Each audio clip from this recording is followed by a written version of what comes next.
ಎಲ್ಲರಿಗೂ ನನ್ನ ನಮಸ್ಕಾರಗಳು. ಕಲಾಪ್ರೇಮಿಗಳಿಗೆ ಕವನವನ್ನು ವಿವರಿಸುತ್ತಾ, ಕವನದ ರುಚಿಯನ್ನು ಸವಿಸುತ್ತಾ, ನೊಂದ ಜೀವಿಗಳಿಗೆ ಸಮಾಧಾನ ನೀಡುತ್ತಾ ಶುರು ಮಾಡುತ್ತಿದ್ದೇನೆ ನನ್ನ ಕವನದ 2 ಸಾಲನ್ನು.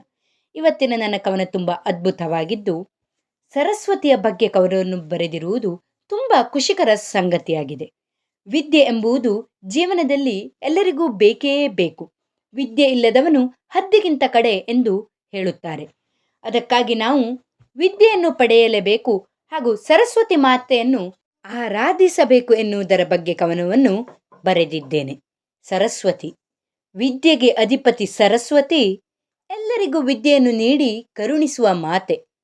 ಎಲ್ಲರಿಗೂ ವಿದ್ಯೆಯನ್ನು ನೀಡಿ ಕರುಣಿಸುವ ಮಾತೆ ಸರಸ್ವತಿಯನ್ನು ಆರಾಧಿಸಲು ಹಾಡಬೇಕು ಗೀತೆ. ಎಲ್ಲರಿಗೂ ವಿದ್ಯೆಯನ್ನು ನೀಡುವ ದೇವತೆ, ಮಾನವ ಕುಲಕ್ಕೆ ವಿದ್ಯೆ ನೀಡುತ್ತಾ ಸರಿಯಾದ ಮಾರ್ಗದಲ್ಲಿ ಮುನ್ನಡೆಸುತ್ತ, ಎಲ್ಲಿ ಯಾವ ರೀತಿ ಇರಬೇಕೆಂದು ತಿಳಿಸುತ್ತಾ, ವಿದ್ಯೆಯ ವರದಾನಗಳನ್ನು ನಮಗೆ ನೀಡುತ್ತ, ವಿದ್ಯೆಯ ವರದಾನಗಳನ್ನು ನಮಗೆ ನೀಡುತ್ತ, ಜೀವನ ಪರ್ಯಂತ ಸಲ್ಲಿಸಬೇಕು ಸೇವೆಯ, ಮಾಡಿಕೊಳ್ಳಬೇಕು ನಮ್ಮ ಮನಸ್ಸನ್ನು ದೇವಾಲಯ. ಜೀವನ ಪರ್ಯಂತ ಸಲ್ಲಿಸಬೇಕು ಸೇವೆಯ, ಮಾಡಿಕೊಳ್ಳಬೇಕು ನಮ್ಮ ಮನಸ್ಸನ್ನು ದೇವಾಲಯ. ಒಳ್ಳೆಯ ಕಾರ್ಯಕ್ಕೆ ಆಗಬೇಕು ನಮ್ಮ ಬುದ್ಧಿ ಸದುಪಯೋಗ. ಒಳ್ಳೆಯ ಕಾರ್ಯಕ್ಕೆ ಆಗಬೇಕು ನಮ್ಮ ಬುದ್ಧಿ ಸದುಪಯೋಗ. ಈ ನನ್ನ ಕವನಗಳು ನಿಮಗೆಲ್ಲರಿಗೂ ಇಷ್ಟವಾಗಿದ್ದರೆ ಪ್ಲೀಸ್ ಲೈಕ್ ಮಾಡಿ, ಸಬ್ಸ್ಕ್ರೈಬ್ ಮಾಡಿ, ಪ್ಲೀಸ್ ಸಪೋರ್ಟ್.